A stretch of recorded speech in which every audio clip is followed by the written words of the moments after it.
बिहार भी इस पूरे चर्चा के केंद्र में है। नीतीश कुमार जी ने कहा था कि मजदूरों का जो किराया है वो हिस्सा हम देंगे, साथ में 500 रुपया भी देंगे, और बड़े पैमाने पर बिहार में जो मजदूर हैं वो वापस अपने घरों को पहुंच रहे हैं। जो मजदूर वहां पहुंच रहे हैं उनको क्या कुछ व्यवस्थाएं दी जा रही है, और अभी भी बहुत सारे प्रवासी मजदूर कहीं ना कहीं राजमार्गों पर भटक रहे हैं और एक छांव की तलाश कर रहे हैं, भोजन पानी की तलाश कर रहे हैं, उसके बारे में बिहार सरकार क्या कुछ कर रही है? देखिए, जहां तक बिहार सरकार की बात है, माननीय मुख्यमंत्री जी की बात आप कर रहे हैं, मेरी कोशिश है, अब बिहार की सरकार की कोशिश है कि कोई भी आदमी पैदल ना चले, जहां है वहां रहे, और मैक्सिमम गाड़ियां चलाएगी। मुझे जहां तक रिपोर्ट है कि अभी 4 लाख के आसपास तो बिहार में, जो अपडेट करंट अपडेट मेरे पास फिलहाल नहीं है, लेकिन 4 लाख से ऊपर लोग मजदूर वहां बिहार में पहुंच चुके हैं, और 20 लाख तक के प्रवासी मजदूर और श्रमिक वहां आने की कोशिश कर रहे हैं और आएंगे भी। तो मैं समझता हूं कि जो हम तो पालन, जो एडवाइजरी दी गई थी केंद्र सरकार की, उसका हम पालन कर रहे थे। अगर ये हमें छूट पहले मिली होती तो पहले से काम करते। हम तो, हमारे लिए बिहार के जहां भी मजदूर है, मैं दिल्ली में हूं, मैं दिल्ली के कई इलाकों में घूमकर मैंने भी देखा, वाकई दर्दनाक वाकया हादसा ही है। मैंने कल भी देखा, आज भी मैं गया था, अफसोसनाक वाकया। लेकिन मैं अपील करना चाहता हूं उन मजदूरों से, और मैंने हाथ जोड़ के कई सैकड़ों मजदूरों से हाथ जोड़ के मैंने कल दिल्ली में गाजीपुर मंडी के पास जाके मैंने कहा कि आप लोग जहां वहां रहें, थोड़ा धैर्य रखें और सरकार आपको बुलाएगी। नंबर 1, जो लोग भी जा रहे हैं उनको क्वारंटाइन किया जा रहा है, उनकी हर सुविधाएं, एक आध जगह कुछ कमियां होंगी उससे मैं इनकार नहीं कर रहा, उनको क्वारंटाइन किया जा रहा है, 21 दिन का रखा जाएगा, और जो स्वस्थ होने के बाद उनको अपने घर पहुंचाया जा रहा है। दूसरी बात है कि उनके बाद उनके लोकल लेवल पे जो अफसर हमारे हैं उनका डेटा कलेक्शन किया जा रहा है, उनके अकाउंट में 1000 रुपया और भेजा जाएगा। और रहा सवाल, हमने कोशिश की अपने हद तक इम्कान कि लगभग 9.5 लाख 19.5 लाख अफजल साहब हम आपके पास वापस लौटेंगे।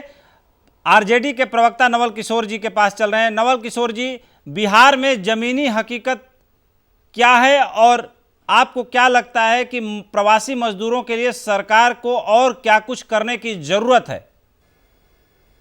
देखिए, सही बात तो ये है कि प्रवासी मजदूरों के लिए बिहार सरकार दे रही है, जबकि बिहार की आधी आबादी का परिवार है जहां से अप्रवासी मजदूर जो है बाहर जाता है काम करने के लिए। तो जो बिहार सरकार का अभी तक का रवैया रहा है वो बहुत उदास रहा है। आप देखेंगे कि सबसे पहले तो उन्होंने ये कहा कि लॉकडाउन का हम पालन करते हैं, हम किसी को आने नहीं देंगे। नंबर 1, जो आएंगे उनको हम बॉर्डर से ही वापस भेज देंगे। जब खुला भी ट्रेनें चलने लगी तब उन्होंने कहा कि हमारा सामर्थ्य नहीं है कि हम इनको वापस बुला सकते हैं। फिर बोला कि जो आना चाहते हैं वो आ सकते हैं। तो ऐसे कई सारे कंफ्यूजन उन्होंने जानबूझ के क्रिएट किया ताकि, और जो उन्होंने हेल्पलाइन भी दिया वो भी काम नहीं कर रहा था। तो आप ये मैं नहीं बोल रहा, ये पूरा सोशल मीडिया पे और मीडिया के थ्रू भी सूचना है। उसके बाद जब विपक्ष आगे बढ़ के सहायता के लिए आगे बढ़ा तब भी उन्होंने सहयोग नहीं लिया उसका। तो ये देखने योग्य बात रही कि बिहार सरकार, जिसमें कि बीजेपी भी है, ये दोनों मिलकर अप्रवासी मजदूरों के साथ अन्याय किए। और जहां तक क्वारंटाइन सेंटर का बात है, आप पता कर लीजिए कि जितने भी क्वारंटाइन सेंटर बिहार में है मिसमैनेज है। जहां पर खाने के लिए सूखा चूरा या चावल या नमक दिया जा रहा है, वहां पे पानी नहीं उपलब्ध कराया जा रहा है। ये तमाम तरह की समस्याएं हैं। मैं मानता हूं कि बहुत बड़ी संख्या है प्रवासी मजदूरों का, लेकिन ये जानकारी सरकार को, जहां तक केंद्र सरकार है राज्य सरकार दोनों के पास, लॉकडाउन के पहले 40 दिन आप देखेंगे तो इनके विषय में कुछ नहीं कहा गया। 40 दिन के बाद जब आप छूट देते हैं तो कभी कहते हैं कि राज्य बताए, कभी अब नया में जो पीयूष गोयल जी है वो कहते हैं कि डीएम बताए तो हम ट्रेन चलाएंगे। बताइए, केंद्रीय रेल मंत्री जब लालू जी थे तो वो किसी से पूछकर चलाए थे? जब बाढ़ ग्रस्त में उन्होंने मुफ्त में ट्रेन चलवाया था वहां के लोग, प्रभावित लोगों के लिए, तो पूछना पड़ेगा। क्या केंद्र सरकार पूछेगी राज्य सरकार से और डीएम से कि हम ट्रेन चलाना चाहते हैं, आप लिस्ट लीजिए?